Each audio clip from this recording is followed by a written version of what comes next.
Hello my fellow gamer, it's Griffin here and welcome to another POE 2 video. Today I'm happy to share with you my Lich Contagion Essence Drain build. I'm hoping that your journey in Dawn of the Hunt League is going great. Before I played this build I had quite a rough start for the new league because I was struggling to progress as some content felt way overtuned, but I didn't give up.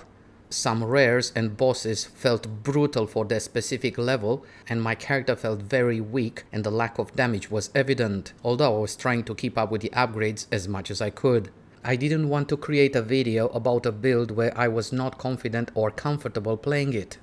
I had to start again with a build that required barely any investment, that has consistent and reliable damage, and that will allow us to get through the campaign into the early mapping where we can start gathering currency necessary for the true endgame and also other builds in the future.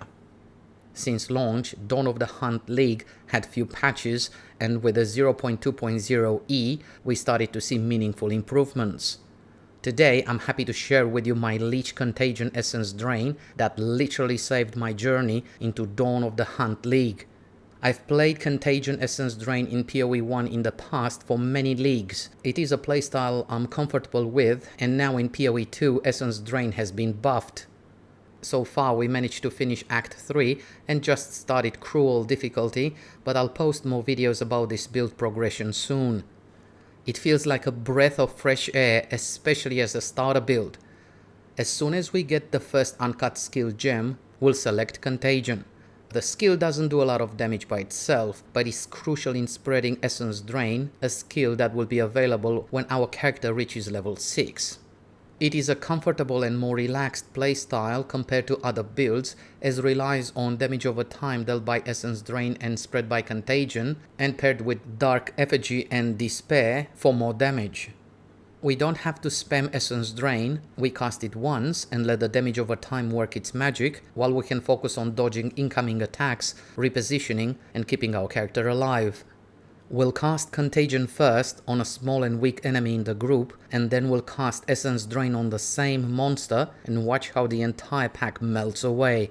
In order for the spread to happen, both Contagion and Essence Drain has to be cast on the same monster, and that monster has to die while in very close proximity of other monsters within the group. If the monsters are still taking damage while they are chasing our character and they'll die while in proximity of a new group of monsters, they'll get contaminated and start to take damage as well, creating this long chain reaction of Contagion and Essence Drain damage over time. Optional, we can use Unearth or Raise Zombie skill, because monsters that die while affected by Contagion will spread it once we'll resurrect them. We'll need to keep an eye on the gem upgrades, as it is one of our main source of damage. Another amazing aspect of this build is the fact that we don't have a lot of skills to upgrade. We'll make sure we'll upgrade Essence Drain first and then Dark Effigy, Despair and Contagion. At level 31 we'll get Despair Curse that will lower monsters' resistances to chaos damage. At level 31 we'll get Dark Effigy as well. It summons a totem that will shoot chaos projectiles to a monster or group of monsters that are affected by chaos damage over time. More sources of chaos damage over time monsters are affected by, the more projectiles the totem will fire. In this case, we'll have Contagion, Essence Drain, and the Decaying Hex effect that we'll talk about in the gems section, as it is a support gem for Despair Curse. Dark Effigy skill will be very effective against bosses and makes the fights way more manageable. During mapping I prefer to place the totem first, as the monsters will rush to destroy it and therefore won't attack our character straight away. In this window of time we'll cast Contagion and then Essence Drain, that with one cast can erase entire groups of enemies, sometimes off screen. Gems. Contagion with Unleash to make sure that we'll hit more than one monster with Contagion. In this case we'll have an easier time targeting one of these monsters with Essence Drain. The second support gem for Contagion is Persistence, that will make Contagion last significantly longer. Essence Drain with Swift Affliction for more damage over time, Control Destruction for more spell damage, and Zenith for more spell damage while our character's mana is above 90%. Despair with Heightened Curse and Decaying Hex. This will add another source of damage over time and will make Dark Effigy Totem fire more projectiles. Dark Effigy with Arcane Tempo as it will help the totem fire the chaos projectiles faster, and envenom that gives 50% chance to poison. For our uncut spirit gem, we'll use Withering Presence. It emits an aura that withers enemies in our character's presence, and it applies 5% increased chaos damage taken, and it can inflict it up to 10 times. Gear. As previously mentioned, just finished Act 3, managed to defeat Doriani and started the Cruel difficulty. So far the gear is quite bad, just items we found and identified or purchased from vendors. The wand on the other hand is the only exception so far.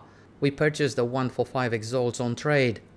We're looking for a wand with plus value to chaos skills or spells, chaos and spell damage, and cast speed and mana. In the future we'll focus on gear with life, energy shield, mana, elemental and chaos resistances, and mana regen. Passive skill tree. We prioritize damage. Spell damage, chaos damage, then energy shield, mana, faster start of energy shield recharge, and energy shield recovery rate. Raw destruction, entropy, spiral into insanity, potent incantation, and lingering horror are essential for this build. Then we can pick up void, and after that dark entries for +1 to all chaos skills, a mandatory node. From here we'll travel to the right and we'll aim to get pure chaos and wither away for increased effect of wither. When we'll have more points we'll travel to get event horizon and spaghettification for even more chaos damage.